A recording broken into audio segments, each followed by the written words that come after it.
தற்போது போர் முனைகளில் இஸ்ரேலில் பல மாற்றங்கள் ஏற்பட்டிருக்கிறது.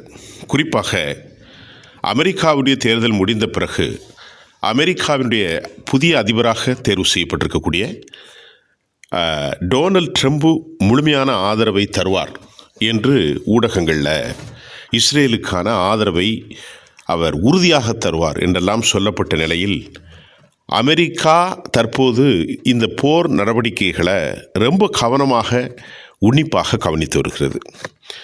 ஏன்னா அமெரிக்காவுக்கு அதிபருக்கு ரஷ்யாவுடைய அதிபர் வாழ்த்து சொன்னது மட்டுமல்ல, ரெண்டு பேரும் நட்பை பகிர்ந்து கொள்வதும் இந்த பிராந்தியத்தில் வருங்காலத்தில் போர்கள் நடப்புவதை மட்டுப்படுத்துவதற்கு அமெரிக்கா விரும்புகிறது. அதை போன்று வியாபார யுக்தியோடு தங்களுக்கான லாபத்தையும் அவர்கள் கணித்திருக்கிறார்கள். இந்நிலையில் பெஞ்சமின் நெதன்யாகு ஐக்கிய நாட்டு சபையின் மூலம் உலகத்தில் மிகப்பெரிய படுகொலையை செய்த ஒரு ஜெனோசைடு இனப்படுகொலைதாரி என்று குற்றம் சாட்டப்பட்டிருக்கிறார். அதனுடைய தாக்கம் வருங்காலத்தில் மிகப்பெரிய அளவில் இஸ்ரேல் சந்திக்கும். ஆயுதங்கள் தயாரிப்பு, ஆயுதங்கள் ஏற்றுமதி இறக்குமதி, சந்தைப்படுத்துதல் மற்றும் அயலக வியாபார கூட்டு மற்றும் விவகாரத்தில் அவர்கள் பெரும் தடையை சந்திக்கக்கூடிய ஒரு சூழல் காணப்படுவதாகவும் தெரிகிறது. இந்நிலையில் பெஞ்சமின் நெதன்யாகு முதலாக கடந்த 2 மாதங்களுக்கு முன்பு ஹசன் நஸ்ருல்லாவுடைய படுகொலைக்கு சில நாட்களுக்கு முன்பு ஒரு பெரும் சம்பவம், அதாவது பேஜர் வெடிகுண்டுகளின் மூலம் 4000க்கும் மேற்பட்டவர்கள் இருப்பதாக சதி செய்து, அதாவது லாஜிஸ்டிக் மூலமாக ஃபோர்ட்டின் வழியாக இது அனுப்பியிருக்கிறாங்க. 6 மாதமாக ஹிஸ்புல்லாக்கள் மட்டும் பயன்படுத்தலை, லெபனானில் ஏராளமான பொதுமக்கள் இந்த பேஜரை தான் பயன்படுத்தியிருக்கிறாங்க. டிஎன்இபி வெடிமருந்து நிரப்பப்பட்ட இந்த பேஜர் மூலம் 4000 பேர் கடும் பாதிப்புக்கும், சிறிய குழந்தைகள் கண்கள் இழந்து போனதும், நெஞ்சு பகுதி தொடைப்பகுதி எல்லாம் தூளாக மாறியதும் இது ஒரு பயங்கரவாத நடவடிக்கை என்றும் மனிதகுல விரோத செயல்கள் என்றும் இன்று கூட பதிவு செய்யப்பட்டிருக்கிறது.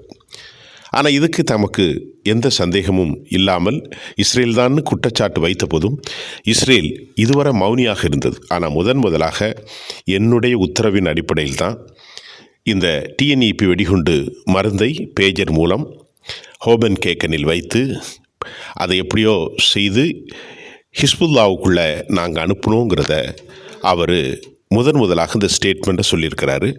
எங்கே சொல்லியிருக்காரு அப்படின்னு பார்த்தீங்கன்னா, கேபினட் குழுவுக்குள் நடந்த காரசாரமான வாரத்து.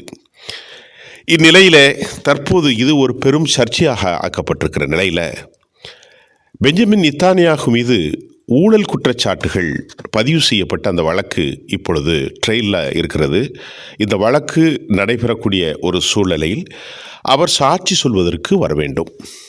கிட்டத்தட்ட அந்த சாட்சி பல நாட்கள் செல்லலாம், சில வாரங்கள் செல்லலாம் என்றெல்லாம் சந்தேகிக்கப்படுகிற அல்லது உறுதி செய்யப்பட்ட ஒரு நிலையில் பெஞ்சமின் நெதன்யாகு இந்த சாட்சி சொல்வதற்கு அவர் பங்கரிலிருந்து வருவதற்கு கடும் அச்சத்திலும் பதட்டத்திலும் இருக்கிறார். அவருடைய செக்யூரிட்டி ஃபோர்ஸ் என்ன சொல்கிறாங்கன்னா, இஸ்ரேலில் உள்ள கோர்ட் வளாகம் அவருக்கு சாட்சி சொல்வதற்கு பாதுகாப்பானது அல்ல. ஏன்னு கேட்டால் ஹிஸ்புல்லா கடும் மிரட்டலை விடுத்திருக்கிறார்கள். இஸ்லாமிக் ரெசிஸ்டன்ட் ஆக்சிஸ், ஹவுதிகள், ஹமாஸ் மற்றும் சிரியாவில் இருந்த குழுக்கள், ஈராக்கில் உள்ள குழுக்கள் எல்லோருமே இவரை படுகொலை செய்து விடுவார்கள் என்று அவர் அஞ்சுகிறார். ஆகவே இன்னும் 2.5 மாதங்களுக்கு மேல் எங்களுக்கு டைம் வேணும். 3 ஊழல் குற்றச்சாட்டுகள் பெஞ்சமின் நெதன்யாகுக்கு மேலே பதிவு செய்யப்பட்டிருக்கு. அவர் வெளியே வர தற்சமயம் அச்சப்பட்டிருக்கக்கூடிய சூழ்நிலையில் பங்கருக்குள்ளே இருக்கார். பொதுவாக சில மேல்தளங்களில் கடந்த காலங்களில் அவர் தனது நிர்வாகத்தை நடத்தினாலும் தற்போது ஏற்பட்டிருக்கக்கூடிய இந்த நிலையில் அவர் ஆழமான ஒரு பகுதியில் மிலிட்ரி புடைசூழ மிகப்பெரிய கண்காணிப்பு வலயத்துக்குள் அவர் பதுங்கியிருக்கிறார். அவருடைய அண்மையில் அவருடைய வீட்டு கதவுகள் உடைக்கப்பட்டது. தங்கியிருந்த அவருடைய சொந்தமான வீட்டுக்கு அருகாமையில் ஏவுகணைகள் தாக்குதல், இதெல்லாம் அவரை மையப்படுத்தி உளவுத்துறைக்கு, அதாவது ஹிஸ்புல்லாவுக்கோ ஈரானுக்கோ யாரோ சொல்கிறார்கள் என்ற அச்சம் அவருக்கு இருக்கிறது.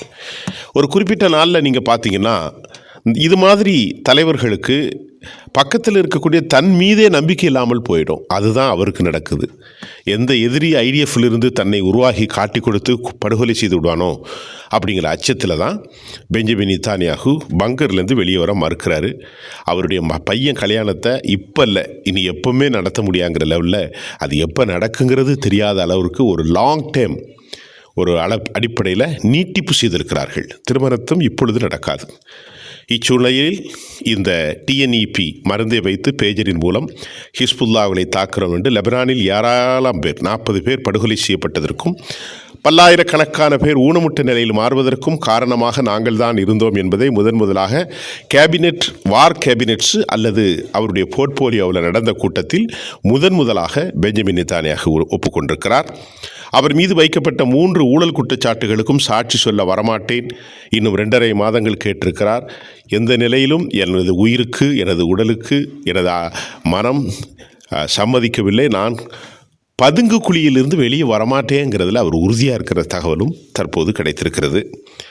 அதை போன்று 3வது நிழலாக அவருடைய மகனுடைய கல்யாணம் எப்போ நடக்குன்னு யாருக்கும் தெரியாது. பாதுகாப்பு கருதி ஒரு அச்சமான சூழ்நிலையில் இஸ்லாமிக் ரெசிஸ்டன்ட் ஆக்சிஸ் ஈரான் தயாராகி வருவதையும், அதை போன்று நேற்று முன்தினம் சில நாட்களுக்கு முன்பு கூட ஹவுதிகள் தாக்குதல் நடத்தி வருவது சூழ்நிலையில் பதட்டம் ஏற்பட்டிருக்கிறது.